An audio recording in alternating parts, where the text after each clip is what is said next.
All right, the meeting has been called to order.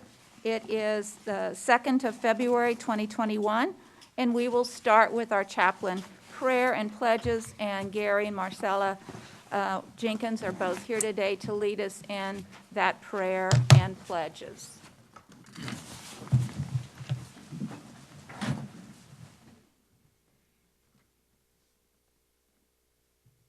Good morning, Mayor, members of the council, and everybody. Will you please join with me as we go before the Lord? Father in heaven, once more we bow before you to say thank you for this day and for everything that you've done. But Father, we ask you today for your grace and your mercy, and to endow the members of the city council and our mayor with wisdom and knowledge, revelation and understanding to carry out the business of the city today. Thank you, Lord, for this honor to be a part of this. And we ask you, Lord, to come in and, Lord, endow us, oh God, with the wisdom that is needed to take care of the business of the city. We thank you, Father, for living in a great city called San Angelo. And we ask you now to bless this city council meeting, to bless the officers and all the members of the council, and to bless the members of the public that are here today. These things we ask in Jesus' name. Amen. Amen. I pledge allegiance to the flag of the United States of America and to the republic for which it stands, one nation, under God, indivisible, and liberty and justice for all. Honor the Texas flag. I pledge allegiance to thee, Texas, one state, under God, one and indivisible.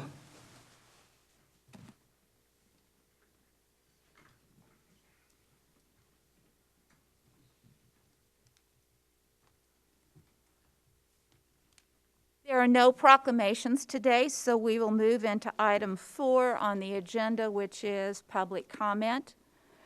If you choose to make public comment today, we ask that you come forward, state your name and your address or SMD area.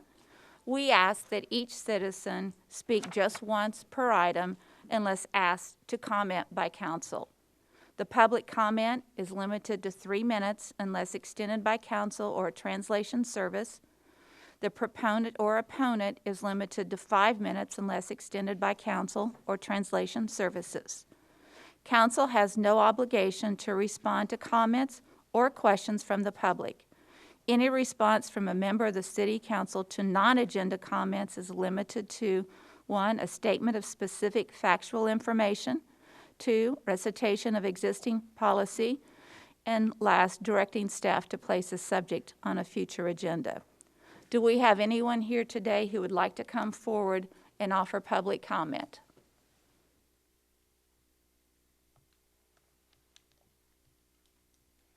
Good morning, and thank you, Mayor and Council. I'll be brief.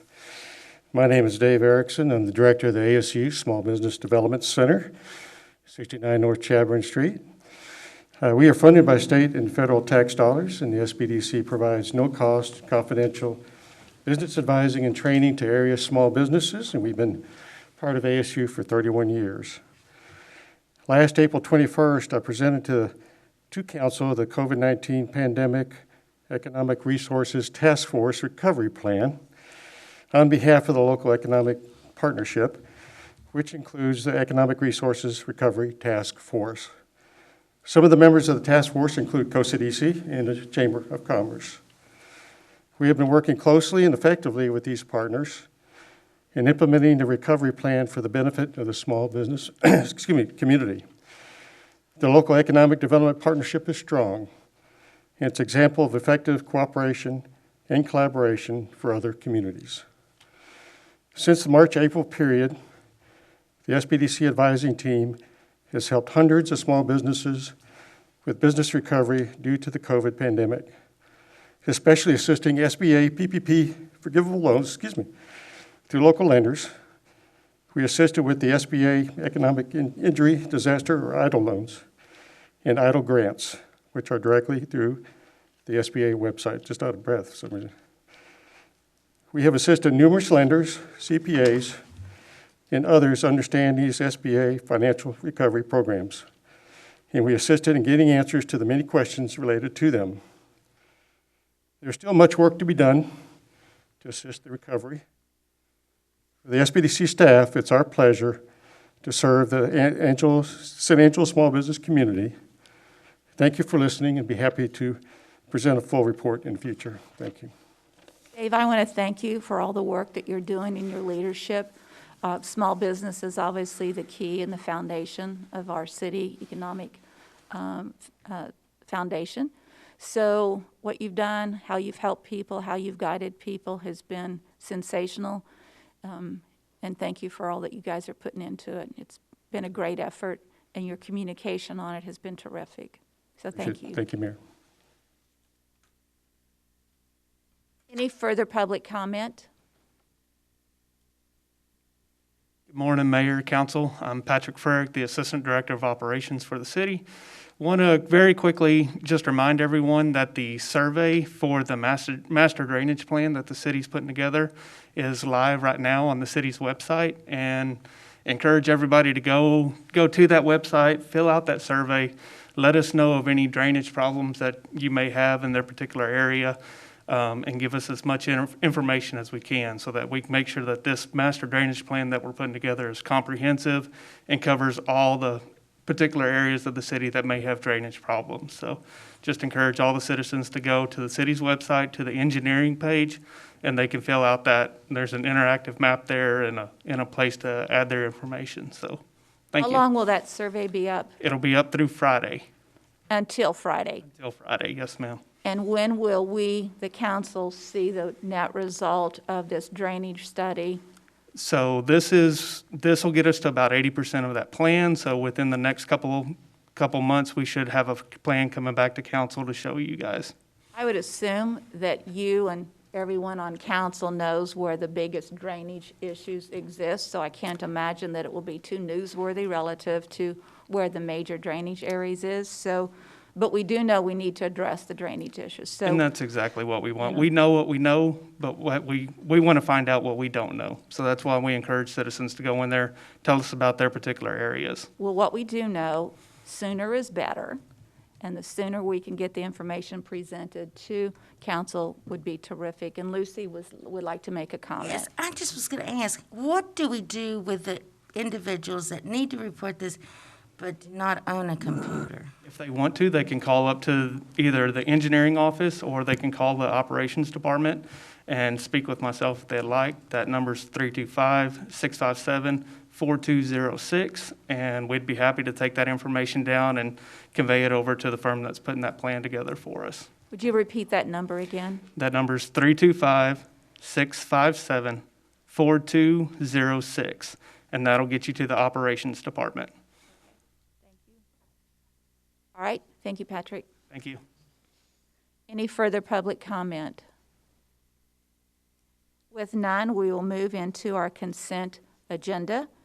I'm going to ask council individually if there's an item that they would like to have pulled. I'll start with Tommy. Item G, Mayor. Item G will be pulled. Tom? Nothing to pull. Harry? Nothing to pull, but I'd like to make a comment. I want to appreciate every citizen that had called, text, Facebook, whatever, when my wife was laid up with COVID. She's home now. The prayers worked, good thoughts worked, and I appreciate that. Lucy? Lane? Billy? Nothing to pull, Mayor. Okay, then may I have a motion for approval of the consent agenda with the exception of item G? Move to approve. Lane has moved to approve, and the second by Billy? By Lucy. With that, any public comment on the consent agenda with the exception of item G?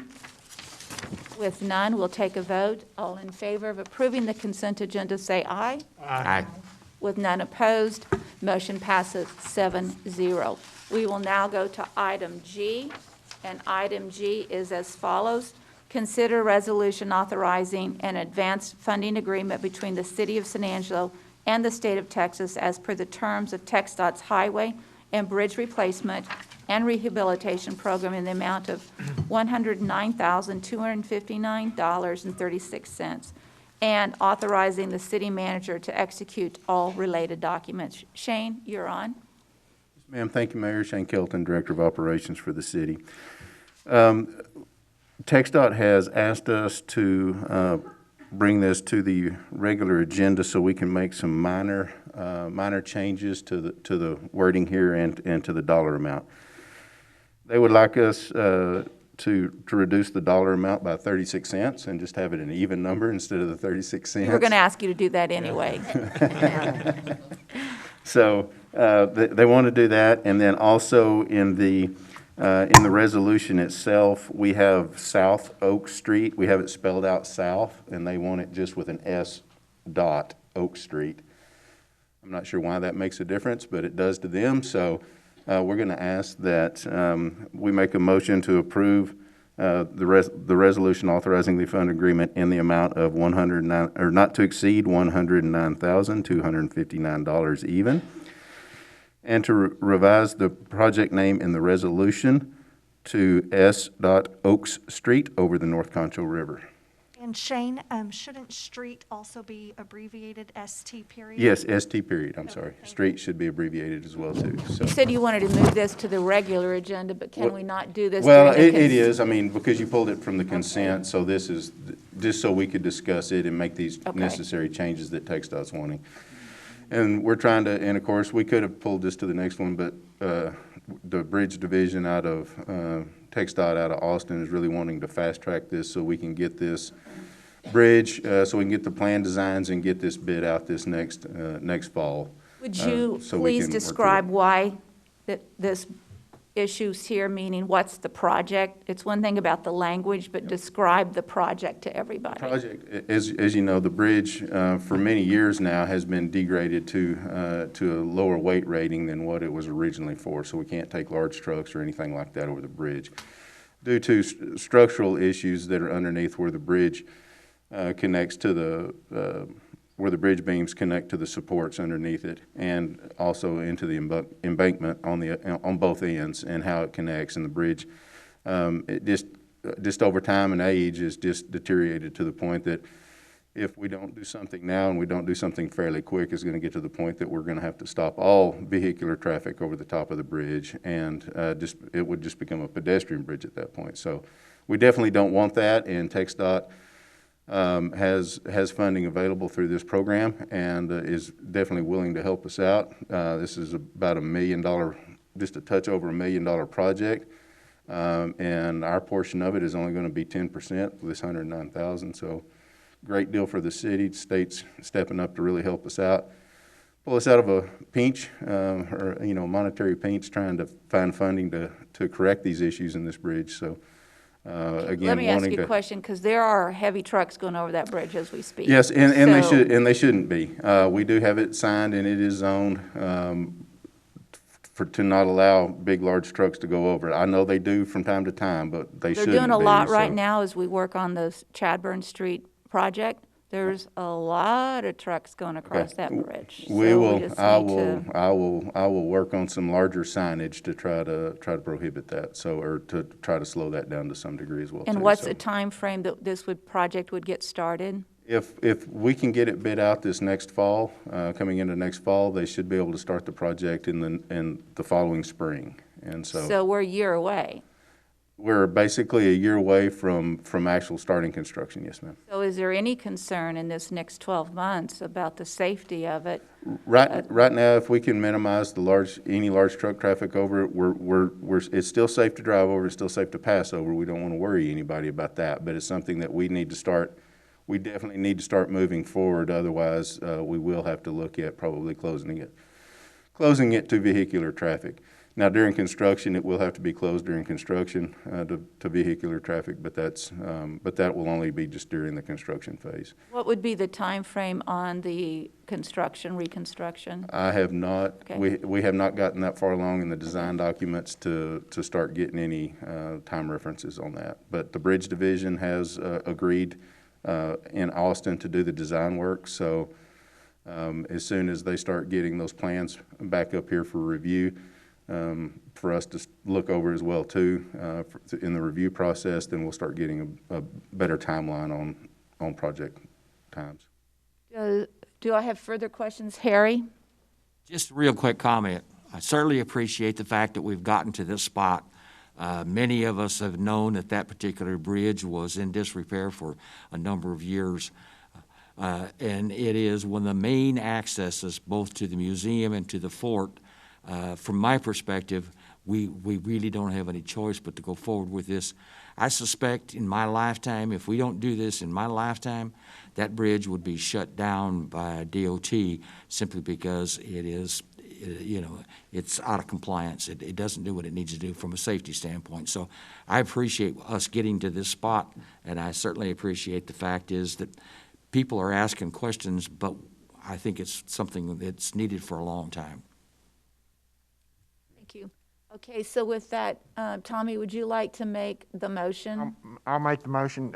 Shane, you want to read that again just to be sure we got that for the record?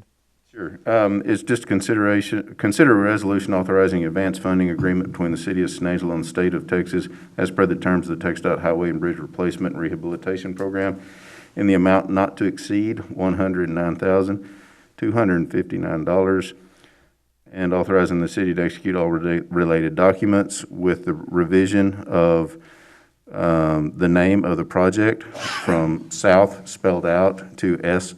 Oaks Street with street abbreviated over the North Concho River.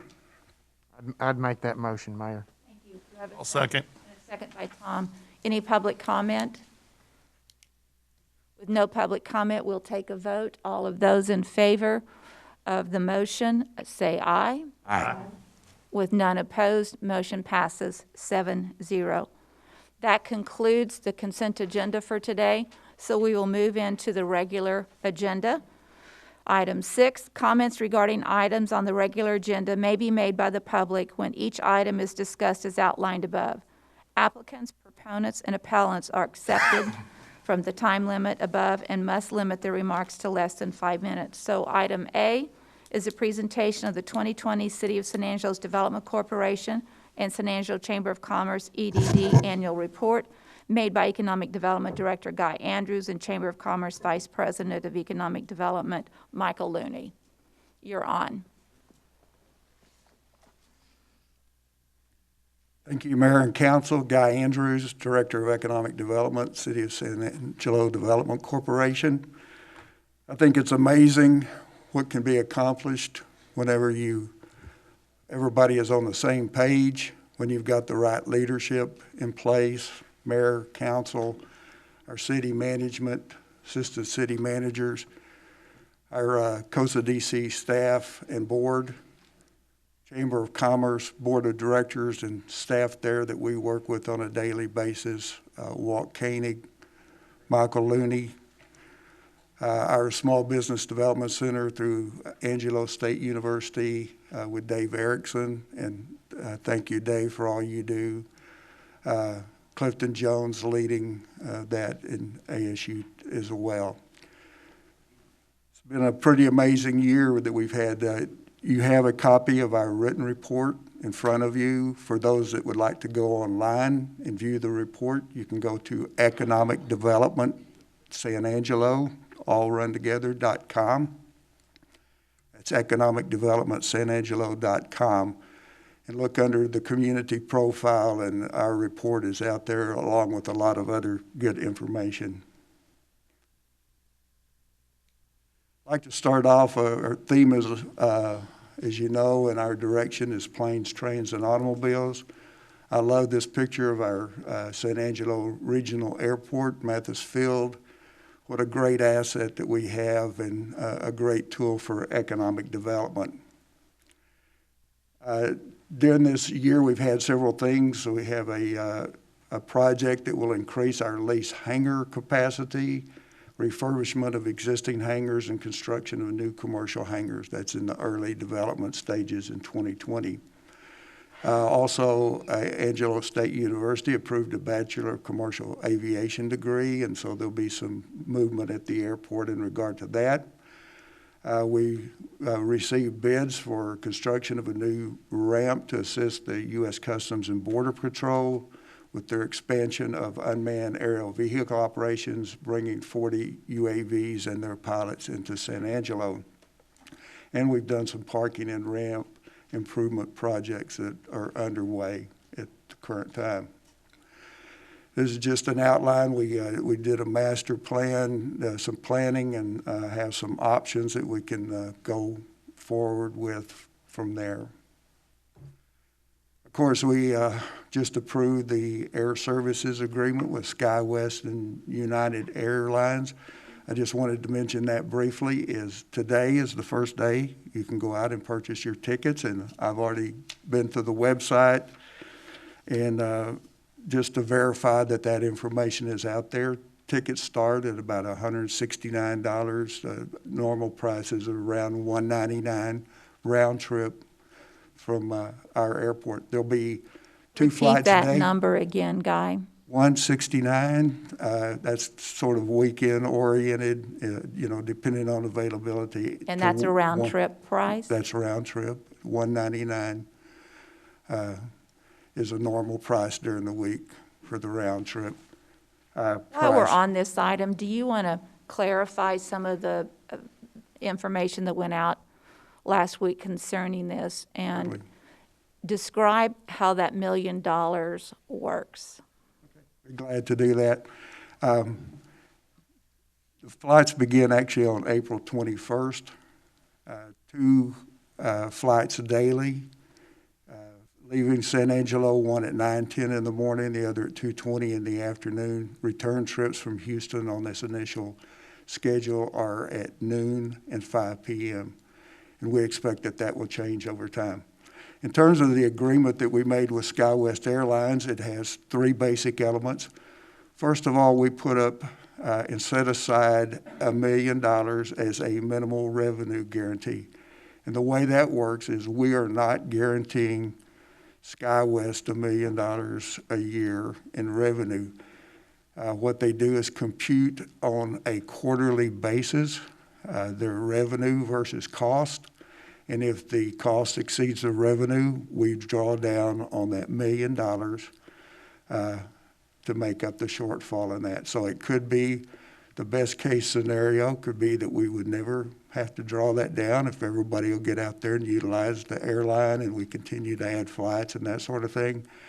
But otherwise, over the course of a 24-month contract, we will never pay out more than $1 million during the course of that contract. That would be the worst case scenario. We also are providing because this is initial startup with a new station and a new airline, we will be providing $200,000 for advertising and marketing of that. That contract will be administered through the Chamber of Commerce. They're already hard at work in developing that marketing and advertising campaign. And coordinating with SkyWest. We've had several calls on that, so we think that they're the best partner to do that, and we'll just really knock them dead. The other aspect of that agreement is that we will waive the rental fees for the airport as well as landing fees, and so that's what our agreement is for this. But I've never seen anything that has been so popular in our social media. We haven't had, at least what I've posted in LinkedIn, a single negative comment about this. Everybody is, congratulations, let's go. And all that's well and fine, but again, I will reemphasize, it only works if you go out and buy the tickets, and let's make this thing work. This is our last opportunity. This involved a lot of hard work to get this. This is the first time we've had a second airline in San Angelo in 20 years. 20 years, so let's make this thing work. I also have done a lot of work on the airport exit. We did clearing over on about 14 acres across from the airport, and then we're expending, the Development Corporation's expending $100,000 for our exit beautification project. We'll have a monument that's in place, and I'd like to thank Al Torres for his, he's the one that designed and actually carries out the construction And he's put in a tremendous amount of work in getting this project moving along. So we're looking forward to seeing that in the not-too-distant future.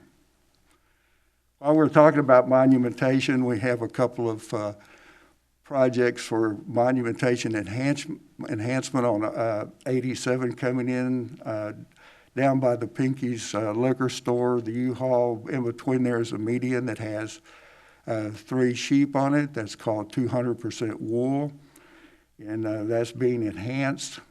This is a design on it, and if you've been by there lately, this is actually pretty close to completion on that work and enhancing that and to make this a welcome to San Angelo monument.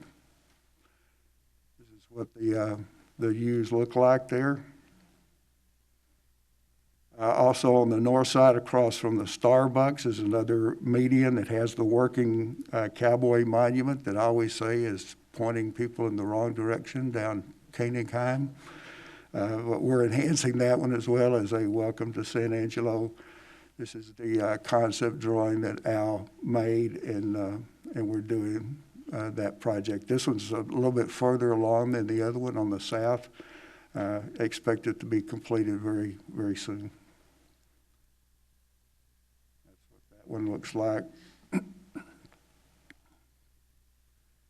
In regard to highways, we've had some great activity in regard to that. San Angelo and the communities from Laredo to the top of the Panhandle recently completed a TxDOT study to show the feasibility of Interstate 27 within the state of Texas. Part of the Ports of Plains corridor runs from Laredo to Alberta, Canada, providing relief for overtaxed I-35 and I-70 corridors.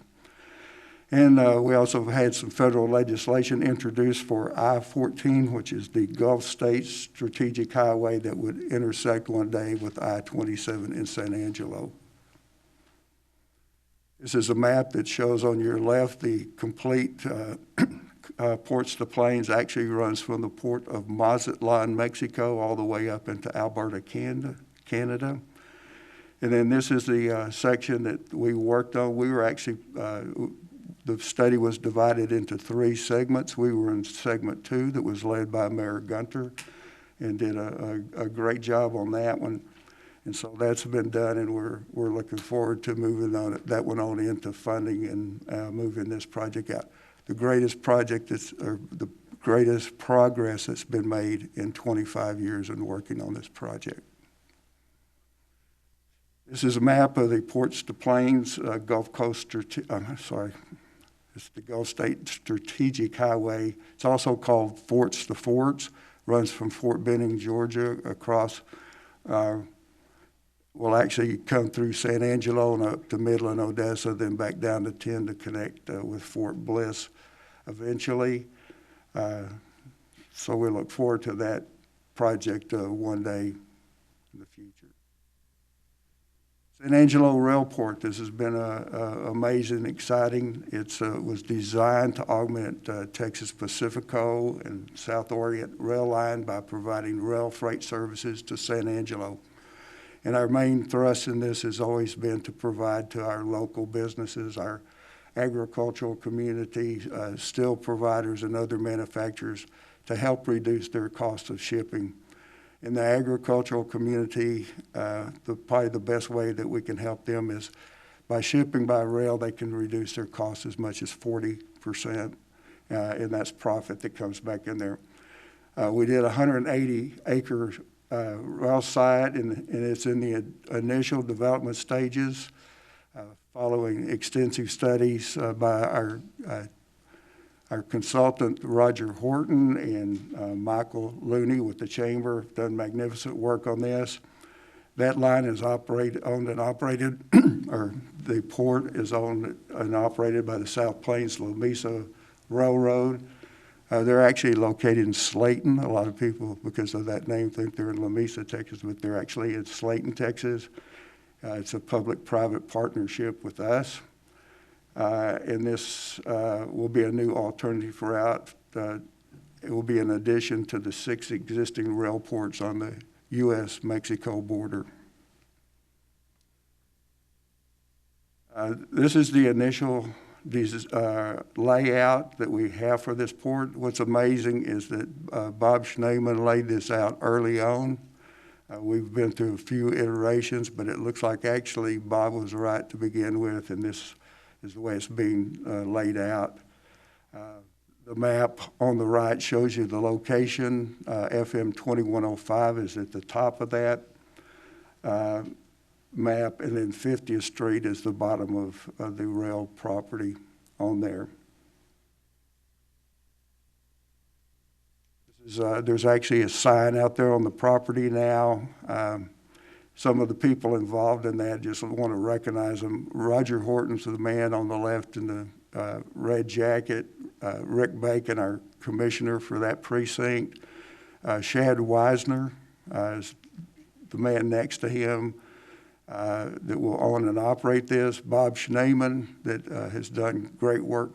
One of the things, let me just point out, one of the things that Bob did was negotiated with Reese Albert to, as they're redoing 2105, to put the dirt on to this site, which advanced this project probably a good 6 months and saved literally millions of dollars. And of course, on the other side of the sign is our mayor, Brenda Gunter, Michael Looney, Walt Koenig, the president of the chamber, and myself, and then Michael Looney on the locomotive on the other side. Workforce projects. We have about 5% unemployment. That's a fast recovery from the 12% unemployment when the businesses were shutting down from COVID. The Development Corporation has provided $150,000 matching funds to support SME Prime program, which will provide manufacturing engineering. That's in conjunction with our partners Ethicon and Principal LED, and the Chamber has also put money into that project. So they're developing the curriculum for that now and determining the types of courses that will be offered.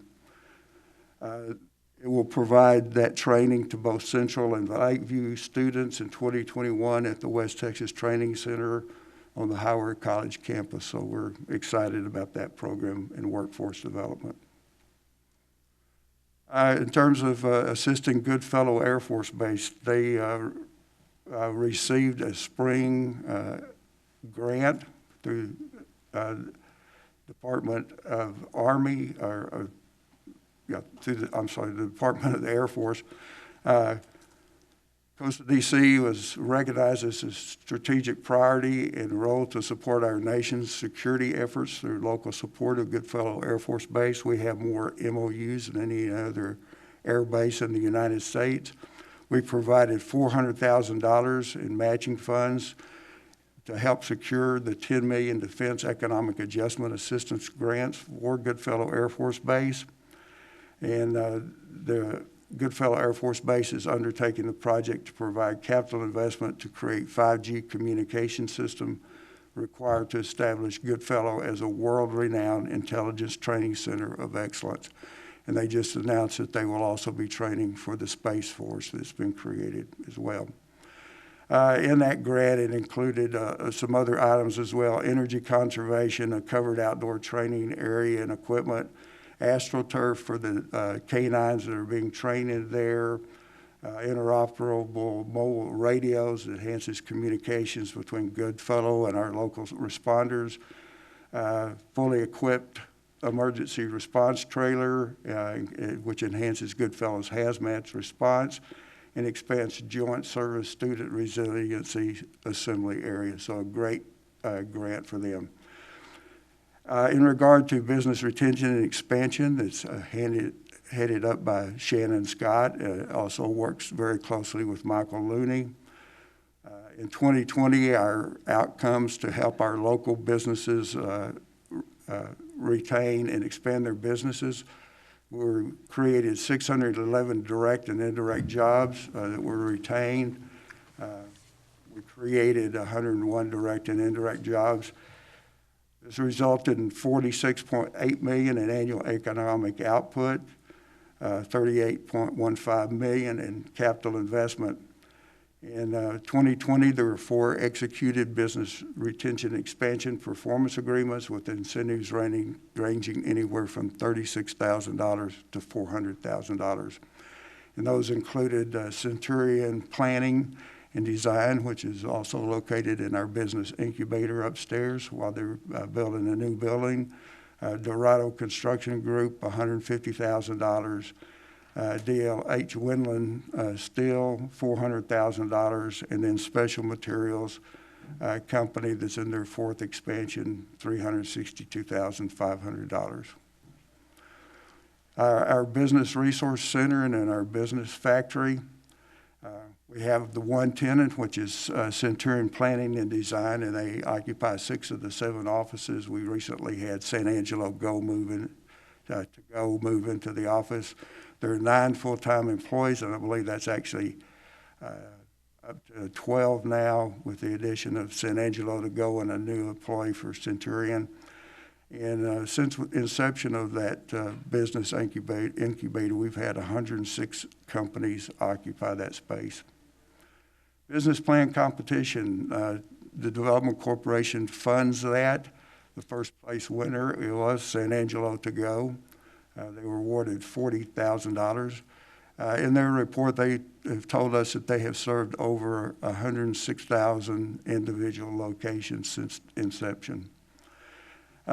Second place winner was Texas Australia Rock Company. They received $20,000. This is a unique company. It's the only company of its kind that makes limestone blocks out of the best limestone in Texas, which happens to be in San Angelo, Texas. The only one in the Western Hemisphere that makes this kind of product, and they're shipping all over the United States. So we're looking forward to having them there. And then third place winner, $10,000 was Netco Fire and Safety. And Norma Navarez deserves special recognition for her work in this. This is a project we take and let her run with, and she just does an absolutely awesome job of coordinating this and working with our Small Business Development Center partners with Dave Erickson and others. In our tax increment reinvestment zone, the TIERS projects, we had 13 total TIERS agreements executed in 2020 for projected capital investment of over $10 million. 7 of those agreements are in the North Zone for a capital investment of $9.5 million, and 6 are in the South Zone for investment of $515,000. In the South Zone, one of the projects was San Angelo Autism Center. We had Concho Self-Storage. It's another of those projects, received TIERS funding. Reyna's Tacos, in a converted gas station. We always like to see brownfield projects that are repurposed for that use. There's one East Twohig partnership. And in our south, we had Box Hangar, 210, Concho Venue, and the Spur building, and all of those are in progress right now. In the North Zone, Twofold Journey Properties, LLC. And then we have a lot of projects that are still in progress. The Huddle House, the Kent Quick Travel Center, Twofold Journey Properties has a second agreement. Shine Bright, Lube North, and Big O Auto. Capital improvements, special kudos to Bob Schneeman on this project. He led our development of Phase 2.2 in our business park to open up additional acreage there. In Phase 1, we sold this past year 21.49 acres for a total of $553,255 revenue to come back. There's currently one tract of approximately 7.23 acres that's under first right of refusal, and that's in conjunction with Allen's Transport that bought 12 acres. Coverlay Manufacturing had bought 3.945 acres, and Dakota Investments 5.544 acres. That last one is the Frito-Lay Distribution Center. And if you've been by there lately, they are close to finishing up on that project. It's a 17,100 square foot distribution warehouse. This is a overhead from our new video that we had made.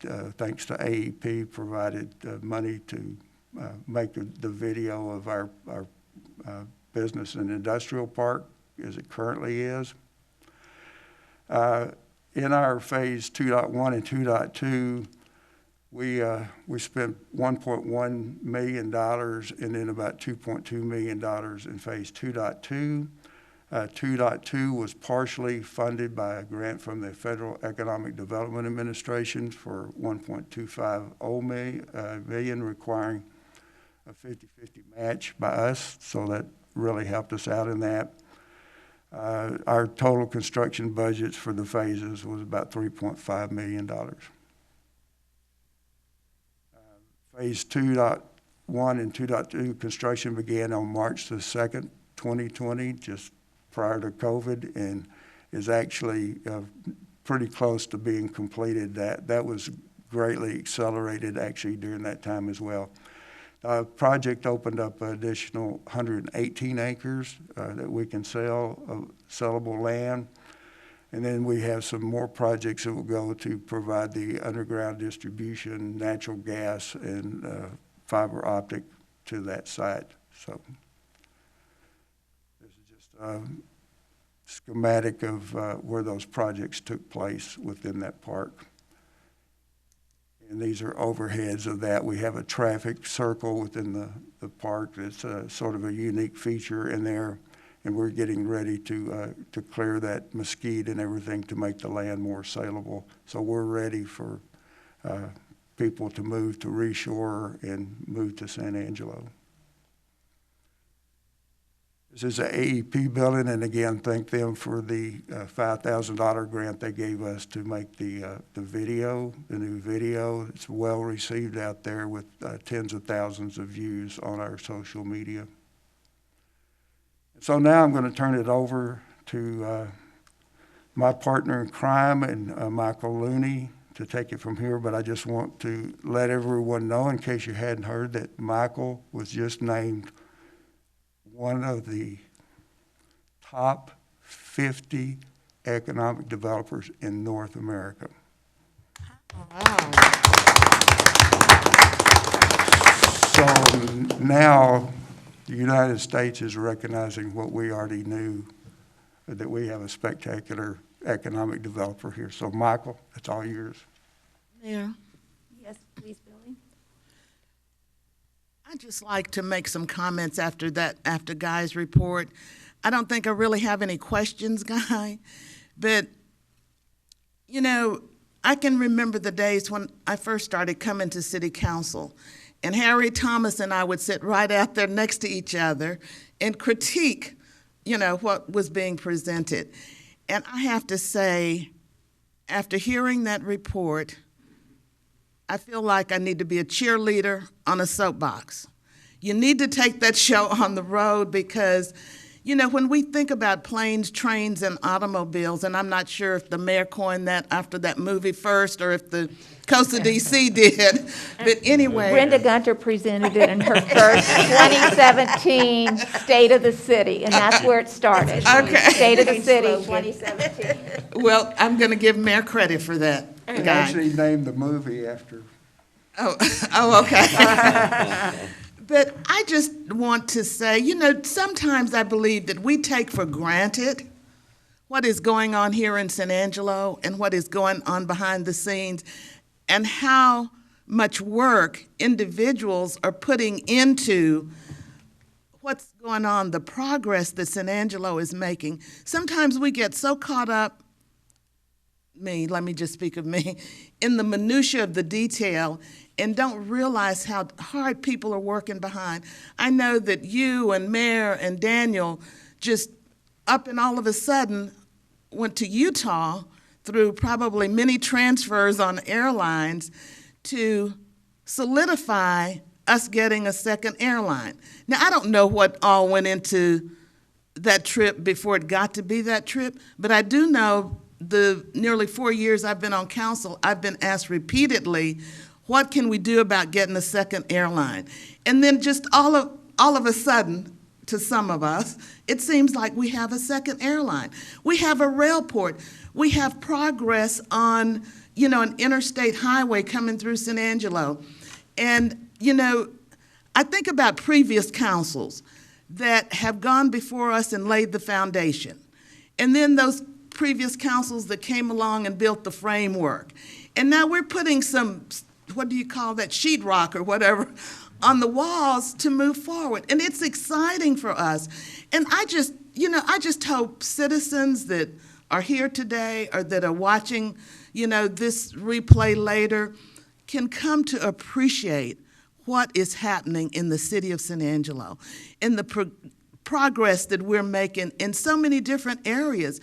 When talk about walking and chewing gum at the same time, which has become a Washington buzzword, that is happening in San Angelo, and it's not just lip service. We can actually see the results of the work that people do. And so I'm passionate about it, and I thank everybody that has put into this, from our operations department to our COSA DC, to our chamber, to the mayor, to the city manager, everybody that, has had a part in this.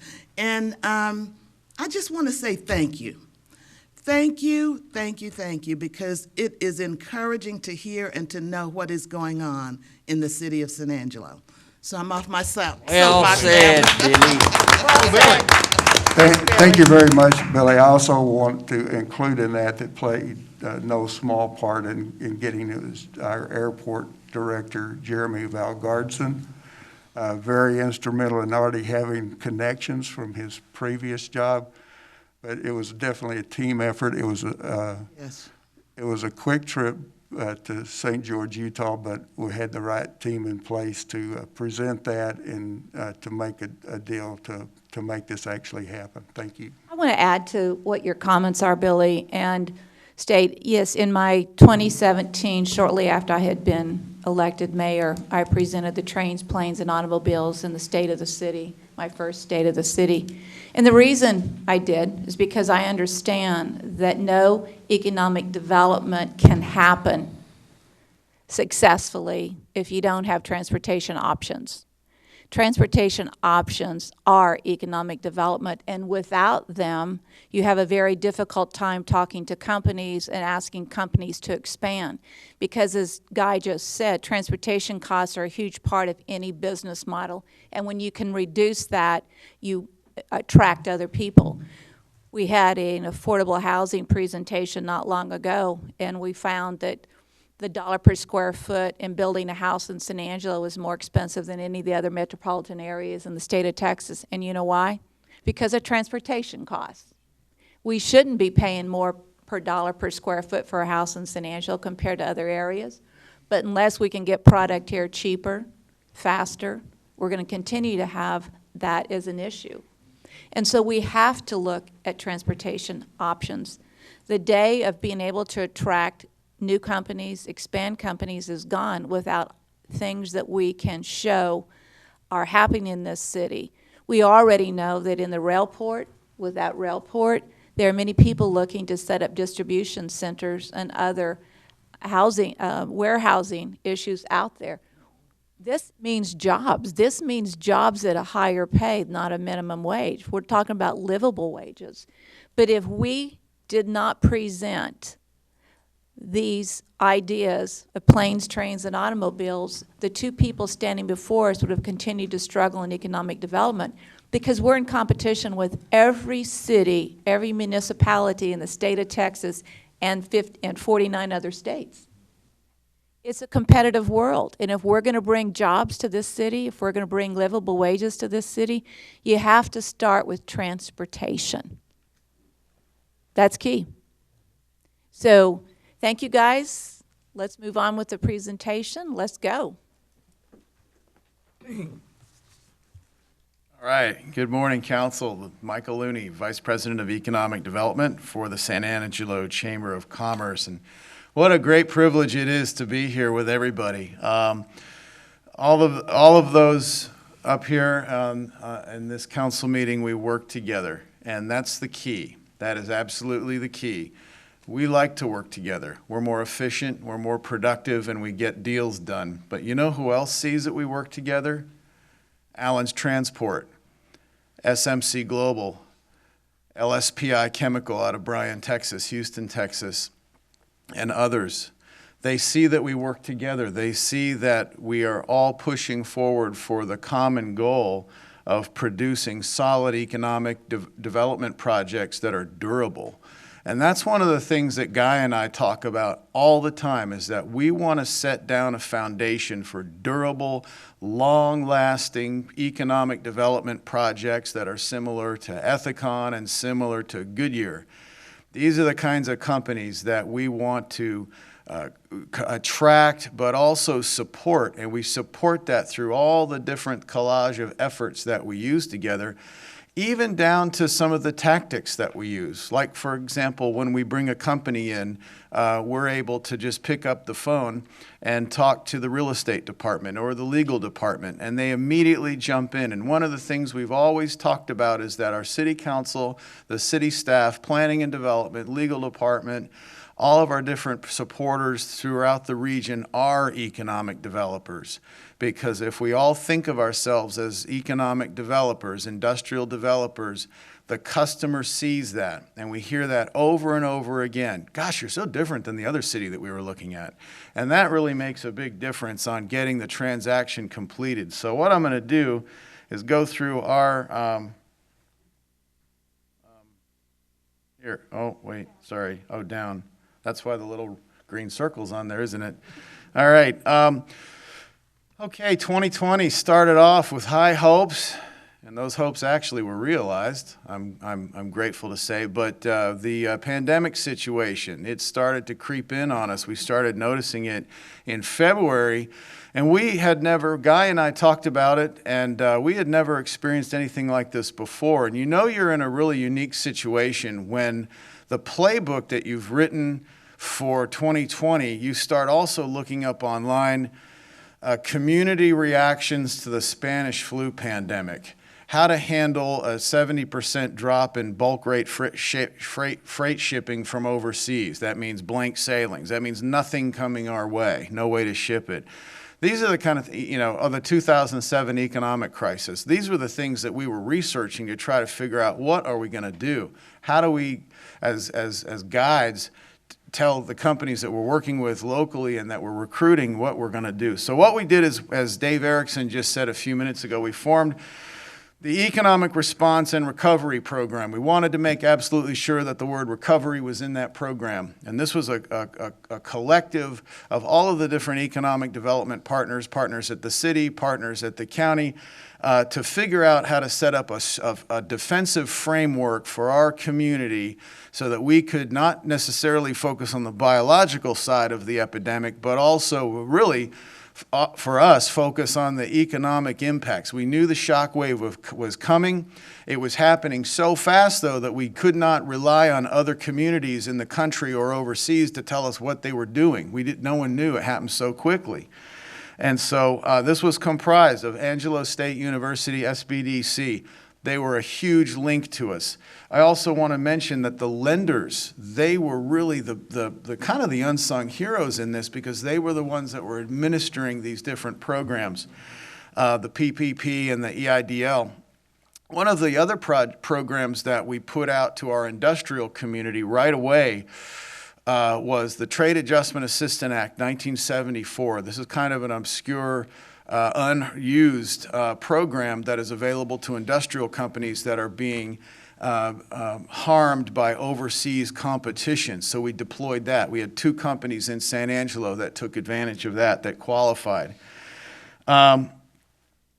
Moving on. So while all this is happening, all of this excitement and tragedy, we continued to just plow forward. And we knew that this would pass. It's a biological situation. We're going to get through it economically as well. So we continued to plow forward on the San Angelo Rail Port.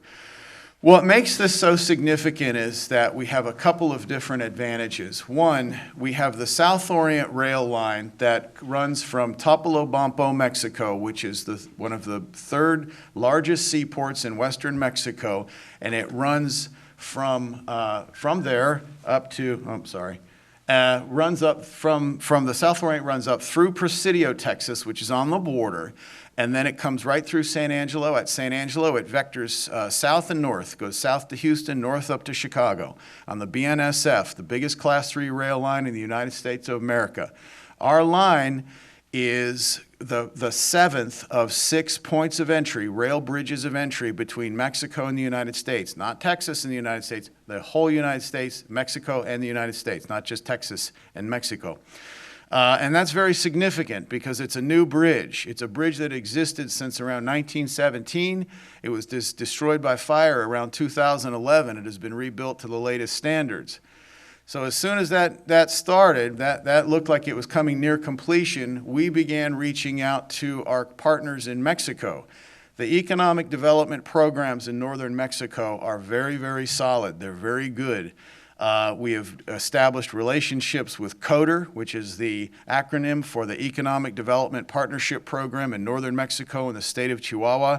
They have repeatedly told us that the amount of freight that is going to come through from Mexico and also come from Texas to Mexico is almost, they almost can't even calibrate how much it is. It's so hard to calculate, but they need to work with us.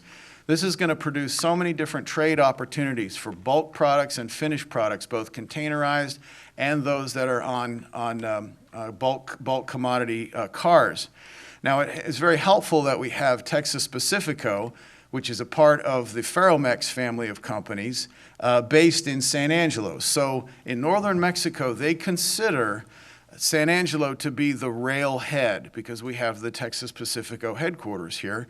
So it made sense that because this line really doesn't have any other areas of service along from Presidio to San Angelo, that San Angelo be basically the rail and freight hub for that line.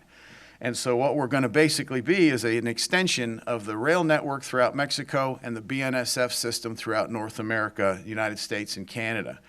So this puts us in a very strong strategic position. I would want to add that because we're talking about marketing, not just the overall strategy of what we're doing, we have 5 companies that we're talking to right now that are local companies. Three of them have headquarters outside the state about using our rail port for bulk freight, transloading, and shipment of different types of cargoes. And as Guy said, what that does and why I'm so thankful that the City Council has put all their power behind blessing the development of this port is that what you're doing is you're actually saving our bulk industries money, whether that's steel pipe, whether that's fertilizer, whether that's grain commodities, whether that's animal products. People will ask the City Council all the time, I'm sure, what can you do to save us money and help our business? Well, when it comes to commodities, especially agricultural products, you can't change the global market forces. You can't change global commodity prices. You can't change the weather. But you did have in your hands the power to change the shipping costs. And that's what's going to happen with the bulk shipping costs used by rail. And that puts money directly into their pockets.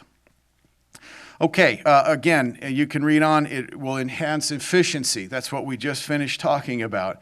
It's also going to create a bigger network for San Angelo businesses to get their products to and import, for example, building products from other parts of the country with, we think, about a 40% reduction in freight costs.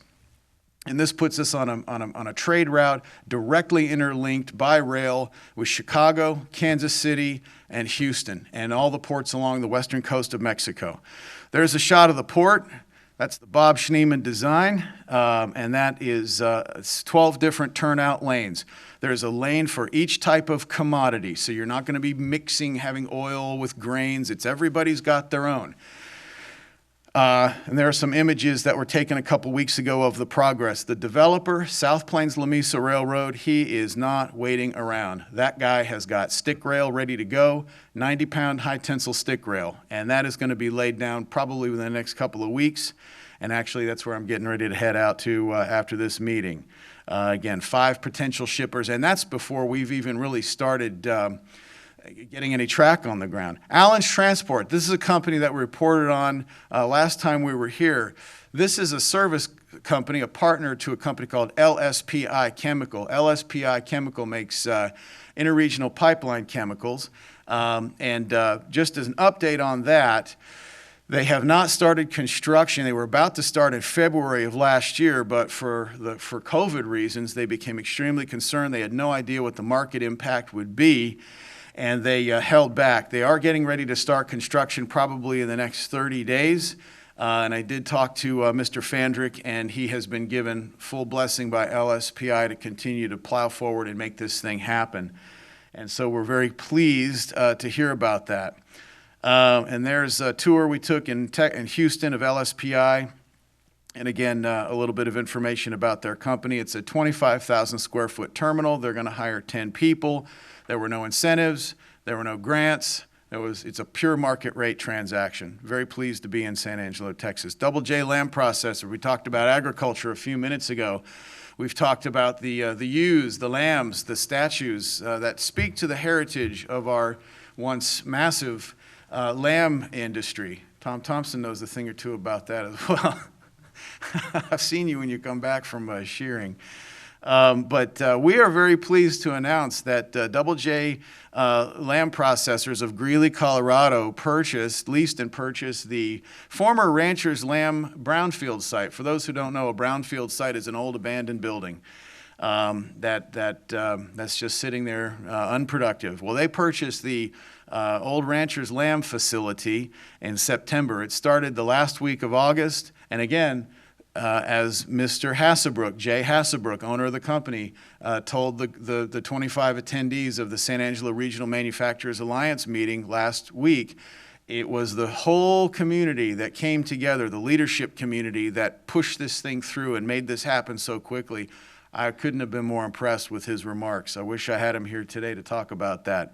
But again, so we have a historic sheep and goat industry that now will have a plant from which to process these animals and get them to the markets, mainly in Houston and Chicago. Those are the 2 biggest markets. And again, there's your rail right there. Use that rail system.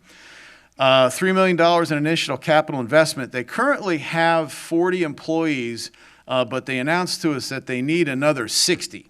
So that is something that we are assisting them with as best we can, and those are all really positive things. And that's also office staff, accounting, people that are involved in inspection and processing. And there's a couple shots. There's one on the right. I want to give a special shout out and commendation to our Cindy Priest and to Dan Saluri and to Teresa James in the real estate legal department. You did awesome. We appreciate you. You didn't drop everything, but you made room for it. See, I got that right. And so, last time I was up here, I said, they dropped everything. She said, we didn't drop everything. We kept everything going just the same, but we made room for your day. And what was cool about that is that was, probably days after we had finalized the paperwork on the rail port. And so we called her up, Teresa, up and said, hey, we got another one. And we're glad to do it. And again, she puts on her economic development hat and goes right to work. In the bottom left corner, I think everybody signed the frame with all the pictures that we all did. The whole city staff signed that. That's an image of me presenting that at the Texas Sheep and Goat Raisers winter meeting at Bentwood Country Club, and we presented that to the Hassebrook family. And it now hangs proudly in the hallway of their Double J Lamb Processors plant. SMC Global, this is the company that keeps on giving. A simple little warehouse deal that we did in 2018 has now turned into a company that is producing chemicals that are being sold all around the world. About a quarter of their product is sold to the Middle East. These are oil field chemicals. They make a lot of other types of products as well. We are presently working on a 4th expansion with them right now. And again, hats off to the city planning and development staff for rolling up their sleeves and helping us with this one.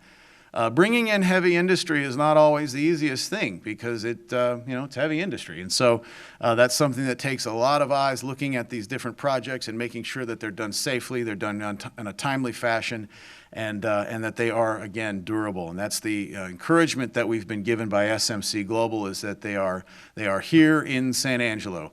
As a note, they have 17 employees. They did not let go of one person during the COVID pandemic. And Mr. Kevin Huber, the owner of the company in New York City, told us that he was not going to let go of anybody. He was going to keep everybody on staff and keep San Angelo moving.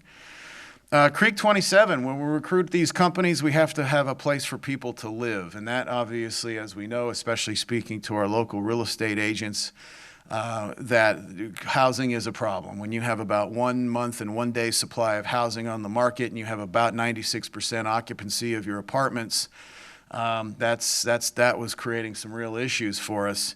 And so we can now help check off that box with many companies that we're talking about expanding or bringing into the region. One of the helpful points on that is Creek 27. This is a multifamily development housing. It's quite unique in that it's not really an apartment complex. It's not a man camp. It's not townhomes. It is mini homes or cottages. The owner of the project, Justin Harden, who you see shaking Guy's hand there on the left, he wanted something that was different. He didn't want a traditional apartment complex. And so he took his inspiration from several communities in the Seattle, Washington area where these are actually quite common.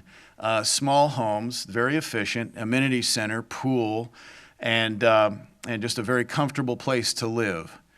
And so he has got 14 leased already, and he has, I think he said 58 applications right now. And we toured that project last week, Councilwoman DeWitt and Mayor Gunter, and it's a very, very good-looking product that has very nice finishes and we can all be proud of. And he announced at the meeting that we had after that tour that housing study is what gave him the ability to do this deal. So that housing study that you paid for paid off, at least with this one project. This is a $25 million project. By the fact that he gave it to his lender gave it to his underwriter. And so once it gets to the underwriter, they have that third-party report, and that helped make the deal. A couple projects we work on. This Chamber of Commerce is also contracted by Tom Green County, and this is to create a seamless synergy between city and county. Most of our transactions are located in the city limits because that's where your infrastructure is. But we do have some projects that we work on in the county that actually have a benefit to the city. And in this case, this is one I wanted to report on. This was the Duke Energy Renewable Rambler Solar Plant. This is out on 2288. We work with a lot of solar power generation projects, mostly on their 312 and 313 agreements between the school districts and the county. They don't take a huge amount of time because generally these companies have very large legal teams that are very accustomed to coming into communities, but they really appreciate our guidance and our promotion of these projects, and we've been really helpful in making several of these projects work because we have such a close proximity to crew housing, and that makes a big difference. Plus, we also have a community, independent school districts, and county commissioners that are very receptive to these projects. It also helps that we have 2 major substations for energy transmission located very close to San Angelo. We like these projects because you're constructing approximately a $180 million development in the county. You do get some good effect from the construction of it, but really it's a taxable asset. And so it's a very large asset, and the more of these larger assets we can help encourage on private property, private developments, the better. And there's Michael, a couple shots of that. Project, how close is it to the ETJ? That project is right about on the line of the ETJ. Very close to it. In negotiations with them, when do we bring them into the city limits? That has been the only project we've had so far is where there was some right-of-way issues, but that's a good question. And that really depends on the landowners that these projects approach.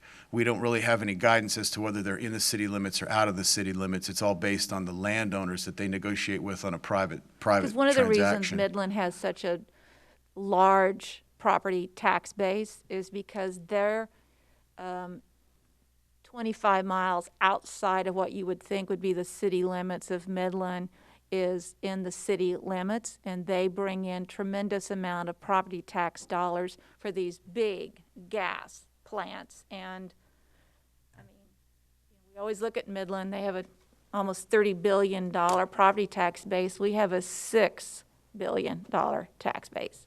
And it's because they pull in projects like this into their city limits. Just a comment. This is the power of working together. Mayor, I will come see you after this meeting. We will talk about that very thing. West Texas Moving Forward Conference, as many of you know, we were not able to have the legislative summit, so we replaced it with a hybridized electronic and in-person conference called the West Texas Moving Forward Conference, and it was probably one of the best conferences that the Chamber of Commerce has ever put on, focused heavily on trains, planes, automobiles, and industrial development. So, as you can tell, I really like that project a whole lot. AgriLife, one last thing. We are right now in the process of finalizing our project. We have a joint project with Texas A&M AgriLife Center, producing the new AgriLife Impact of Agriculture on the Concho Valley report. This is a report that hadn't been published since 2011. We thought it was time for a new one. And so we're just about finished with that. But just to give an idea, the bottom line dollar on what does this agricultural base in the Concho Valley really yield? What does it do? It's about $800 million per year in a variety of different types of enterprises that are within the Concho Valley. And so 815.4 million was the last calculation, and that report will be ready probably in another couple of weeks, and that will be ready for dissemination to the community. And then finally, the Texas-Mexico Border Transportation Master Plan. This is a project that the Chamber and Guy Andrews and his Costa DC team and I have been very closely involved in, with a lot of guidance from our partner, Mr. Roger Horton, on finding ways to bridge the gap between the Mexican economy and the Texas economy, and how to respect the different communities along that South Orient rail line. We want to make sure that as a leader, San Angelo doesn't forget about our partners along that rail line all the way from Coleman down to Presidio. And so part of that effort is to make sure that we understand what their needs are. And they're all quite different. You'd be surprised. Fort Stockton and Alpine, very different needs from a perspective of what they desire from the rail line. And so these are parts of the dialogue that we like to have. And then again, there's a little bit more information on our involvement with the project that you can read over. And that will conclude my report. I think I went over my 3 minutes, but we got a lot going on. Anyway. Do we have Harry? Yeah, I appreciate both Guy and Michael. And this partnership is very, very strong. And as we go forward, it's key to the success. But I also want to say congratulations to Michael being named one of 50 best economic development directors. That's big, big for this particular community. Thank you so much. Thank you very much for your what support. It's a pleasure to do it. We do it because we like it, and we're getting good results, and we're all working together. You just Any other can't questions beat or comments? Billy? Anything else? Hey, Billy. Yes, I won't go over my time like I did before, but I just want to say that when I first came on council, and we'd get reports on the studies that were being done and the different master plans that were being developed and how much money we were investing into these plans, you know, I was sort of taken aback. I thought, why would we spend hundreds of thousands of dollars to, you know, to get a written plan on something that may be just common sense? But as I have spent these almost 4 years on this council, and today is point in fact that we're reaping a $25 million potential impact. Oh, at least that's just one project. For the city of San Angelo on that one project where we did a housing study that I can't remember how much it cost us, but it was several $100,000. No, it wasn't. The housing study was $80,000. Oh, okay. That's all it cost. All it was. Well, anyway, when we see this kind of return on investment, I would say it's worth it. Wouldn't everybody here? It was really worth it. So it's exciting to hear this news today, and thank you for all of your hard work, and I add my congratulations to everybody on the wonderful recognition that you're receiving. Thank you so Very much, Michael. Thank you very much. Thank you, Okay, Mayor. that's it for the chamber. Lucy? Yes, Michael, I just want to thank you and Guy and Shannon for the tour a couple of weeks ago. Oh, I yeah. see my area over there in the Yeah, the industrial SMD park tour. blowing up. Yeah. And the streets that are being built over there, it's amazing, when Yeah. all it used to be was nothing but brush. I know. So. It's not just brush anymore. I know, and it looks really pretty. That's why we call you Industrial Lucy. You've got so much going on in your area. It Yeah, really no, looks- those little one-on-one tours are awesome. Yeah. I'm glad you find those helpful. But like We I do said, too. I thank you for a great job, all of you together. the It's team that truly a you've team effort, and I'll developed. tell you, one of my best friends in the world is Mr. Guy Andrews, and this guy is awesome. He is a machine, and he's got a big heart, and he's a lovely friend, and he is probably one of the best economic developers in the country. I mean, really. Well, you know, he So thinks you the got same. 50% of the award, and he got the other 50% I'm of giving the him, award? yeah, 25%, 25%. Let him keep it at his office for a couple of months and then back to your office. I think we're going to swap it around, yeah, because it really is such a great team environment. So anyway, hey, appreciate you all very much. And I appreciate Congratulations. you all taking my calls too. I know I call a lot of you individually when I have a specific SMD industrial development that I'm working on where I need some advice or I need some ideas or counsel, and I really appreciate that very much. Thanks again. Thank you.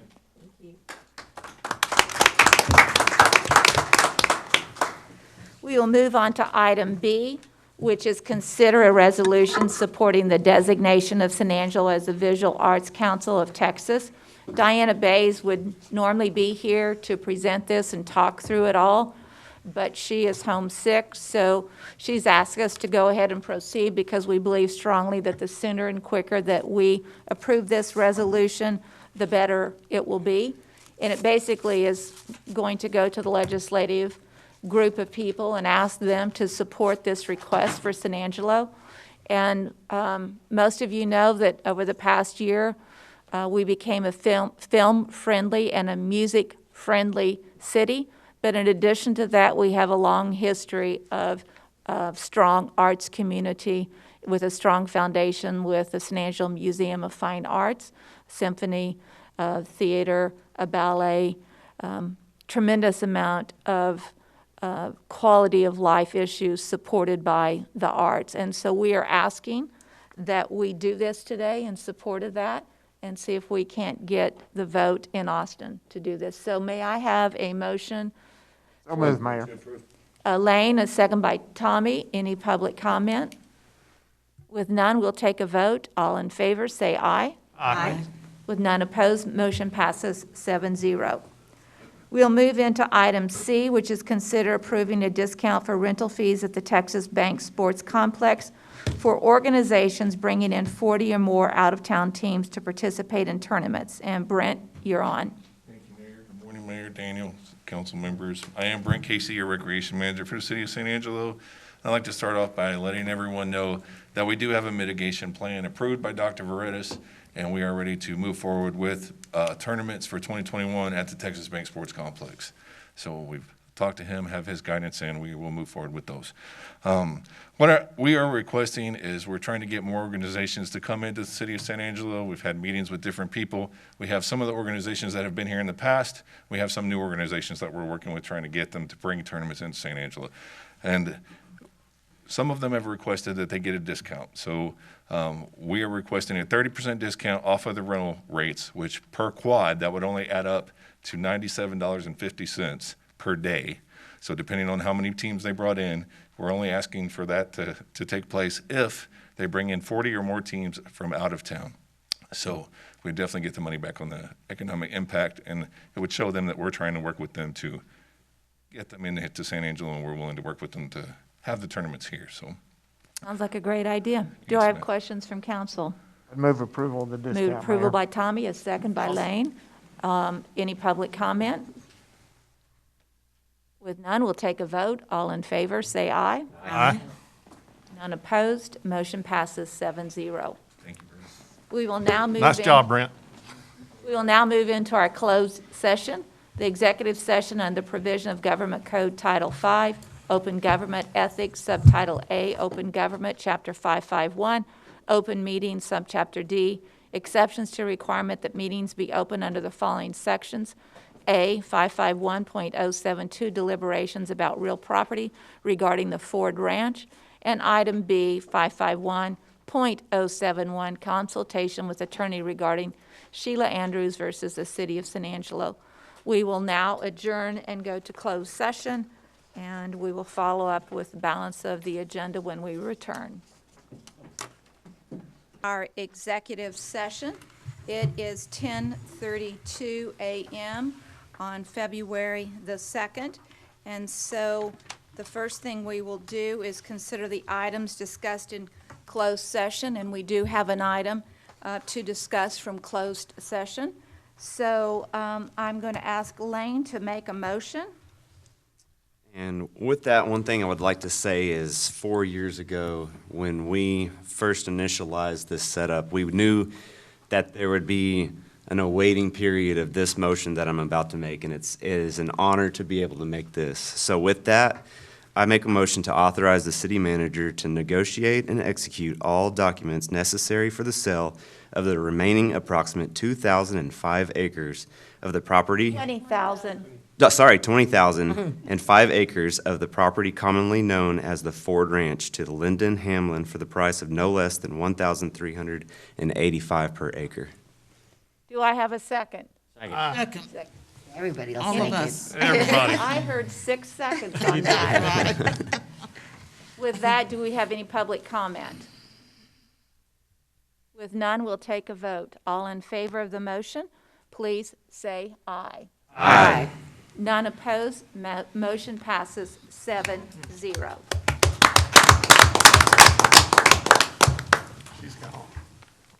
With that, we will move into announcements and consideration of future agenda items. Are there any? Lucy?